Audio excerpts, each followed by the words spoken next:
की तरफ। आखिरकार आसमा जहांगीर साहबा की बेटी, आखिरकार मैं कह रहा हूं, मुनीज़े जहांगीर बोली हैं, वो खामोश ही रही हैं इस सारे टाइम में। और मैंने आपको पहले भी कहा कि जो पाकिस्तानी लिबरल्स हैं उनका एक बहुत बड़ा डायलेमा है।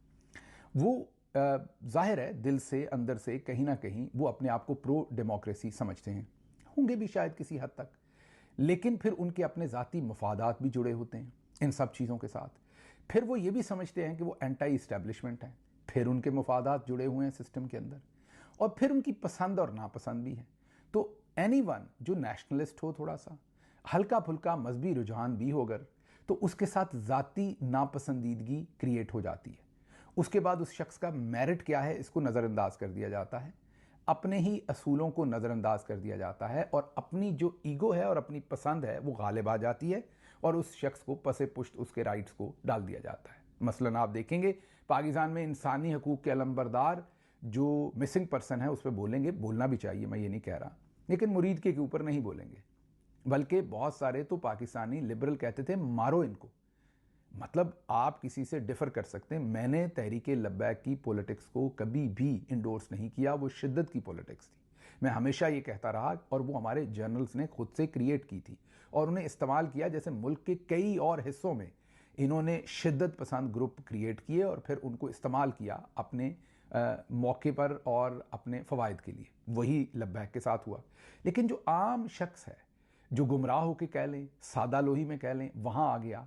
कोई भी लिबरल पूरी दुनिया में ये कैसे कह सकता है कि हाँ इसे मारो, ठीक है इसे मार दिया है। तो पाकिस्तानी लिबरल्स जो हैं, अगर आसमा जहांगीर साहबा अल्लाह उनके दर्जात बुलंद करे जिंदा होती तो वो भी कोई बहुत ज़्यादा वोकल ना होती जर्नल्स के खिलाफ, जैसे बाकी सब लिबरल्स कभी कभार स्टेटमेंट देते हैं, ज़्यादा अरसा खामोश रहते हैं। उसकी वजह मैंने आपको बता दी है। जर्नल्स को अंदर से बहुत पसंद नहीं करते, वो ये भी समझते हैं कि उन्हें प्रो डेमोक्रेसी होना है, मीडिया होना है, लेकिन फिर उन्हें इमरान खान बुरा लगता है। क्यों लगता है? नेशनलिस्ट है और थोड़ा उनका मजहबी रुझान भी है।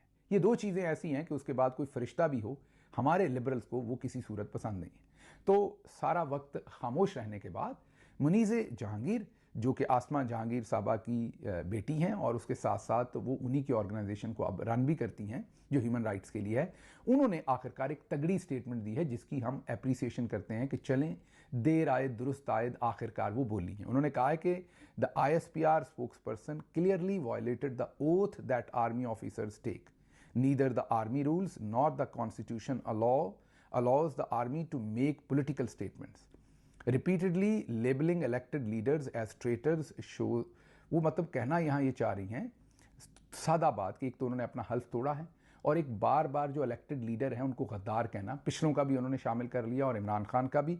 इमरान खान का नाम भी उन्होंने लिखा, और उन्होंने ये भी कहा कि मैंने आपको बताया ना कि उनकी जो मोहब्बतें हैं इमरान खान की वो कैसे छुप सकती थी, तो उन्होंने ये भी बताया कि थोड़ी देर पहले बाजवा और इमरान खान बहुत इकट्ठे थे, वो भी उन्होंने तड़का लगा दिया। मैंने आपको कहा था कि वो लगाएंगी, ये नहीं हो सकता, लेकिन पहली दफ़ा बोली हैं कि एक तो हल्फ से रूगर्दानी की है, और दूसरा ये जो आप सियासी इलेक्टेड लीडर्स को ट्रेटर्स और गद्दार कहना है इसको बंद करें। अच्छी स्टेटमेंट है, बर वक्त आई है, मैं कहूँगा। आगे सुनिए।